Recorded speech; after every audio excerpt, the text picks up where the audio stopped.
আমাকে আর কেউ চিনে না পলাশ। বলো বলো পলাশ, আমার সর্বনাশ অভিমান তোমার কেন হলো? বলো বলো না পলাশ। প্রশ্ন করো না, প্রশ্ন করো না, উত্তর পাবে না। সারার যারা বুকে নিয়ে আমি একা আছি, আমাকে একা থাকতে দাও। আমি তোমার সবই কিছুর সমান অংশীদার পলাশ। আমাকে দুর্বল করে ফেলার চেষ্টা করো না।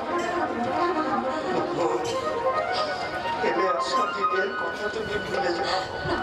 মনে করো তোমার আমার মধ্যে যা কিছু ঘটেছিল, মনে করো সেটা একটা দুঃস্বপ্ন মাত্র। মনে করো বললেই কি মনে করো জয় পলাশ? মনের দাগ জলের দাগ নয় পলাশ। তুমি তুমি বাড়ি ফিরে যাও, বাড়ি ফিরে যাও। তুমি তাড়িয়ে দিচ্ছ? একা যাওয়ার জন্য কিন্তু আমি আসিনি পলাশ, আমি তোমাকে নিয়ে যেতে এসেছি। দূরে